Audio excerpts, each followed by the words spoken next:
There are many reasons as to why people migrate in and out of cities, as to natural disasters, health epidemics, unemployment, or even gentrification. But what is most problematic is the systemic abandonment of cities by a huge fraction or by the entire population due to bankruptcy and financial crises. This is felt by all levels of socioeconomic status across race, but also leaves the most vulnerable in a compromised and desolate state with no real chance of moving or resettling. In the U.S. alone, there has been more than several hundreds of municipal bankruptcy filings and 9 general-purpose local government bankruptcy filings from 1991 to 2012, including most notably Hillville, Kentucky, Detroit, Michigan, San Bernardino, California, Stockton, California, Jefferson County, Alabama.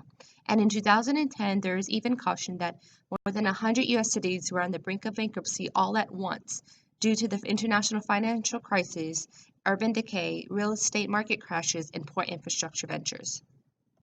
Until the 1930s, it was not possible for U.S. cities to declare bankruptcy. However, following the Great Depression, the 1934 Bankruptcy Act was revised to include cities and municipalities and has been redrafted to become the U.S. Bankruptcy Code Chapter 9, which does not extinguish debt but fosters the reorganization of it. However, after 1994 bankruptcy filing by Orange County, California, involving millions of dollars in municipal debt, changed the perception in the way that national, states, and municipal governments manage debt, enforce accountability, and implement measures hoping to alleviate the mismanagement of budgets and corruption. For this reason, evidence and studies suggest that many cities that declare bankruptcy will ultimately emerge from it within a year or two, as is the case of Detroit in its current state.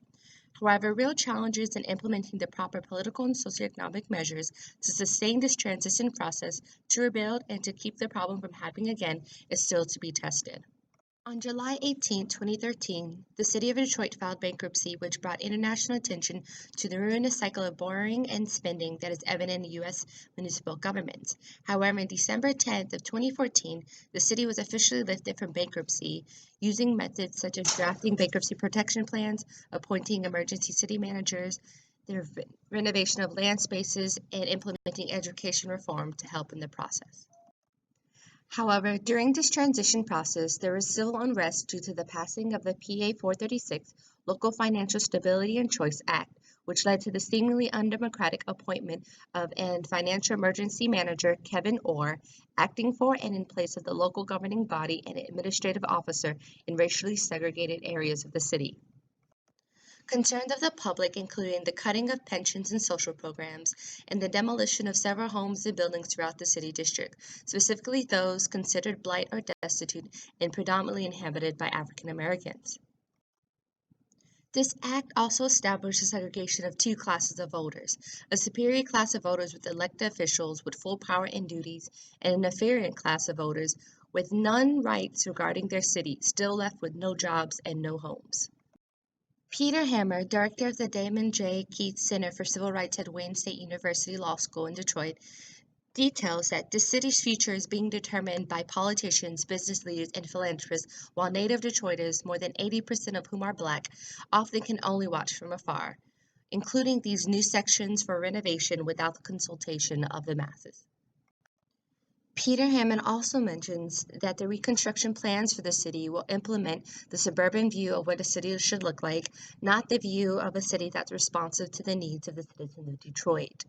This is a current-day map of Detroit in which 60% in yellow are residential units. However, this same unit is suffering widespread vacancy in the most distressed areas.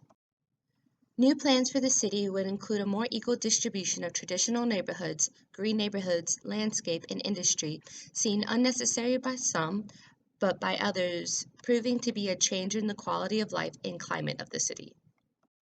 Judge Stephen Rhodes, in his bankruptcy ruling, gave the city the legal authority to slash more than $7 billion in unsecured liabilities and reinvest $1.4 billion over 10 years in public services and blight removal.